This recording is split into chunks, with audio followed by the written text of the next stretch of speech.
Today we are going to learn how to find the volume of composite figures with mystery measurements.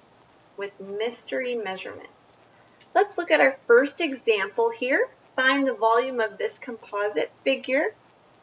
In what ways could we divide and split this shape up into rectangular prisms that we can find the volume of, that we know how to find the volume of? Well, we could split it up here. We could draw a line across, so we would have a top and bottom. We could also split it up here and draw a line here, so we would have kind of a left and a right prism. Okay, either one would work and we would get the same volume, but for our purposes today, I'm going to have a top and a bottom volume because I just prefer that, but it's up to you, it doesn't matter. Now, before I draw my lines, I want us to look at this original shape that we have here. This line here, this length here is 3 centimeters. The height all the way up to the top here is 4 centimeters. Here we have 4 centimeters, 6 centimeters, and 2 centimeters. So let's go ahead and draw our line. And that gives us a top volume and a bottom volume or prism that we can find. Okay, so we've cut them into two right rectangular prisms. And now I'd like for us to look, because if I cut it and I continue to show that they are separate shapes, the length here of this top prism would be what? What would that length be? Well, hopefully you remember from previous lessons, if it's lined up like that, this length, this bottom length here is going to be the same as that, and the same as this, same as that, the same as that, the same as this if it were to go across in the back. I'm going to go ahead and put a 4 there for that length. So let's go ahead and write top volume, our length is 4. Our length there is 4. Now I want to bring your attention to this side length right here.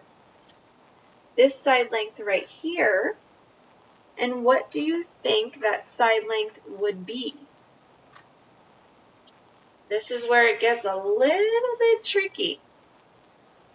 Let's see, this total length, this total height, was 4 centimeters, this whole thing. I see over here that this is 2 centimeters. Well, if this is 2 centimeters, this is 2 centimeters, just this bottom half of that figure. Well, 4, which was the total, minus this 2,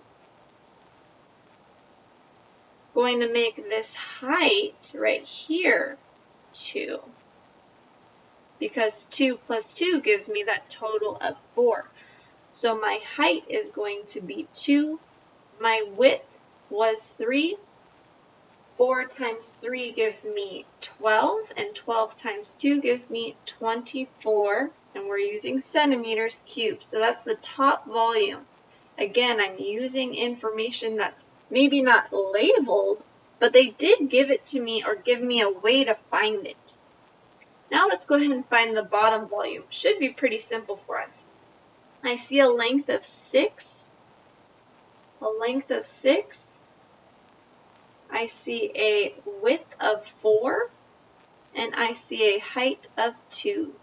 6 times 4 is 24. 24 times 2 is 48.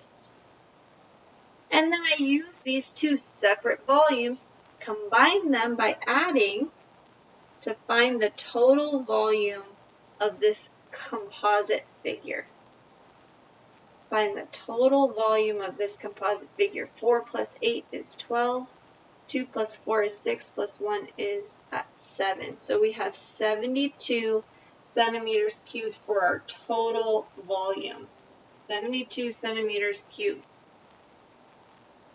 So again, this was the same as this, is the same as that. So that gave me that length there. Here I saw that this was 4, so I took this side, and I knew that if I went across, those were the same because I cut this whole top shape off, and 2 plus 2 gives me that 4. Let's look at this bottom shape. Find the volume of this composite figure. Again, we can split this figure up in several different ways. What are the ways that we could split up or divide this figure? Well, I could split it up here, getting a left and a right prism, or I could split it up here, getting a top and a bottom prism.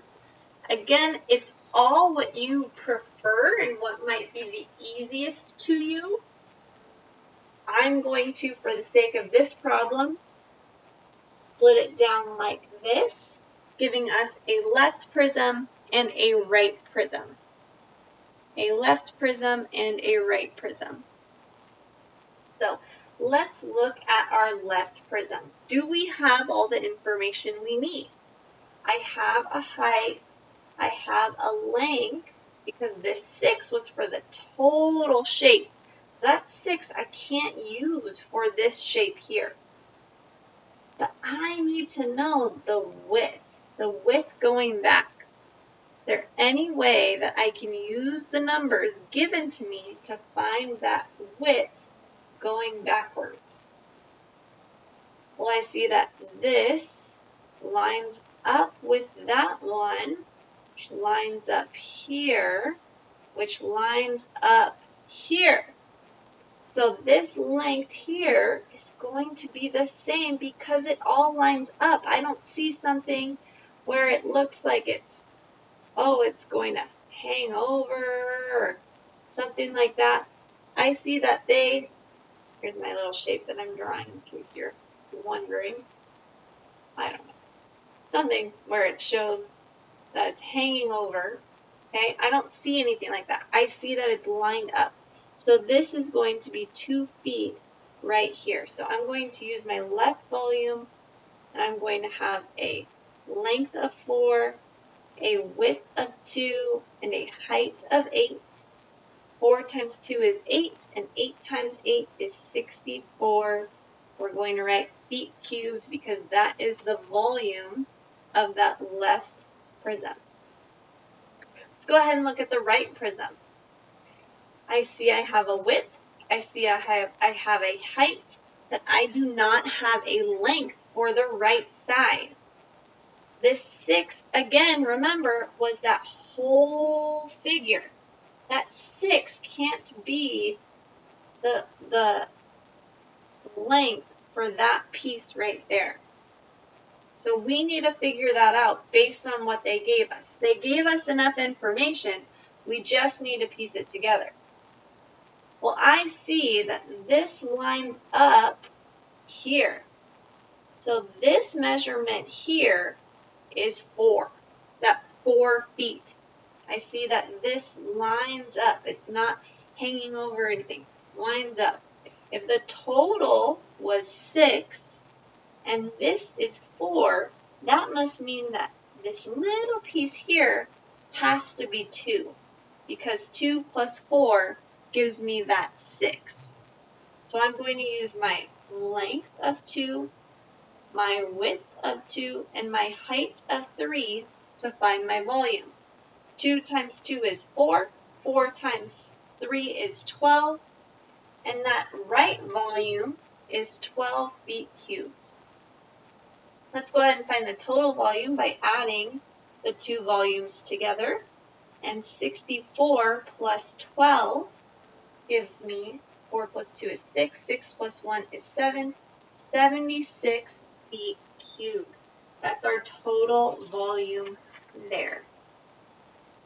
So as you can see, all you need to do for this type of problem is pay attention. What lines up? What can I use? Here I was given 4, here I was given 6, and I could just subtract the 2 to get that missing length that I needed.